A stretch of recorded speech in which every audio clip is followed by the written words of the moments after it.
So Dillian Whyte was a no-show at the Tyson Fury kickoff press conference. Frank Warren was angry.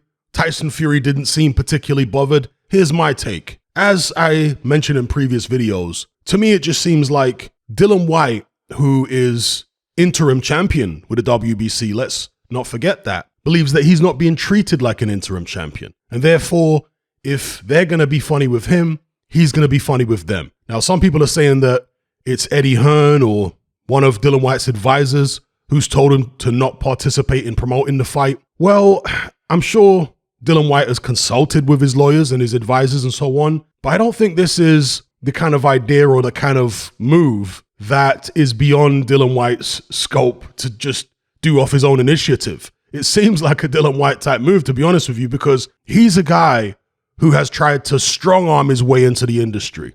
He didn't have the amateur background. He didn't have the big push when he turned pro. Everything Dillian Whyte has done and everything he's achieved is by the sweat of his own brow. So this is a guy who has got results using strong arm tactics. And with the WBC, all these years that he's been #1 contender and then finally mandatory challenger, we've seen that same thing continue with him. The strong arm tactics, putting pressure on all the time, like a bull in a china shop. There's no subtlety there. And I think that kind of approach is only going to get you results up to a certain level. Once you reach the levels he's at now, we are talking about world title challenges and so on, and you're dealing with sanctioning bodies and other promoters and networks, etc. At that stage, you're coming across people who have a certain amount of power over you in certain situations. And if you are doing stuff which makes them feel disrespected, they're going to make life very difficult for you. And I think that's what we're seeing right now. We're seeing the results of that. And that's not to say that Dillian Whyte was in the wrong for trying to get what he's worth and get what he believes he's owed and should get. I'm not saying Dillian Whyte's wrong. I'm just saying the reality is people at this level are not going to take kindly to you coming in, as I say, acting like a bull in a china shop. They're not going to take kindly to that, right or wrong. They are successful people. And so you have to take this in mind when it comes to, you have to keep this in mind rather when it comes to dealing with them. You see it? So anyway, Dillian Whyte didn't turn up to the press conference. He said that he'd need a private jet. I guess it's so there's no positive tests or anything like that. He doesn't want anything to scupper the fight. And then Frank Warren says he provided Dillian Whyte with a private jet or said he could do it. And Dillian Whyte said, no, I'm still not coming over for a million different reasons. So maybe that was just a ruse by Dillian Whyte. Maybe he never intended to fly over, even if they got him a private jet. He was just going to get Frank Warren to run around. Now, Frank Warren said that it makes no sense that Dillian Whyte would be behaving this way towards him. And obviously this is going to, Frank Warren says it's not going to affect the ticket sales, but how can it not? Of course it's going to affect the ticket sales. Of course it's going to affect the pay-per-view buys if this guy doesn't turn up. And Frank Warren says it doesn't make any sense because we're not the ones who, made him get 20%.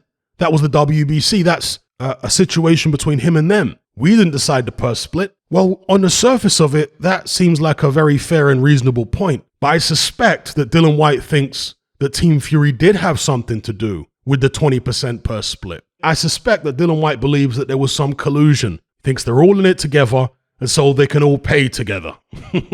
And Tyson Fury summed it up at the press conference when he said, look, Dillian Whyte's getting the same money, whether he turns up to the press events or not. Hence, he's not turning up to the press events because he doesn't feel like he's not going to get any upside, right? If the pay-per-view does great buys, Dillian Whyte's not going to get any extra money. So why would he help to push the pay-per-view? You see it? And the question is, what would you guys do in Dillian Whyte's situation? Bear in mind that as the interim champion, he's supposed to get up to 40% or 45%, and he's only getting 20. So I guess behind the scenes, he was negotiating with Team Fury, Frank Warren, Bob Arum, whoever, negotiating with them to see if he could get something akin to a 45% or at least a 40%. But no, that unfortunately for him was not able to be worked out. So, he's saying, look, you guys ain't going to help me out. I ain't going to help you out. And that is what it is.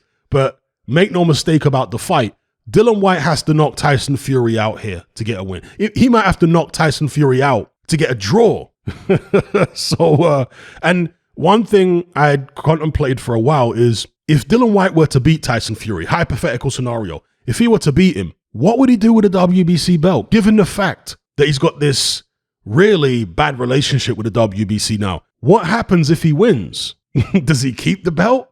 Does he all of a sudden shake Mauricio Sulaimán's hand and they put it all behind them and let bygones be bygones? We often see stuff like that happen in boxing. But in this case, is there too much bad blood on both sides for that to happen in the immediate future, even if Dillian Whyte wins? Let me know what you guys think about that in the comments below. Let me know what you think about Dillian Whyte's tactics here, not turning up. And when I say tactics, some people think that this is mind games by Dillian Whyte. I mean, you could say that it's a combination of lots of different things, but I suspect the main driving force behind Dillian Whyte's actions here is just the fact that he feels like he's been jobbed. He feels like he isn't getting the respect that he deserves as interim champion. He should be getting whatever it is, 45%. He's only getting 20. And so that's the main reason that he's not turning up to press conferences, not participating, not even saying anything on social media. Because think about it this way. They have hit Dillian Whyte in the pocket. He feels he was supposed to get 45%. He's only getting 20. So he's thinking, okay, I'll hit you in the pocket. How about that? Two can play at that game. Let me know what you guys think in the comments below.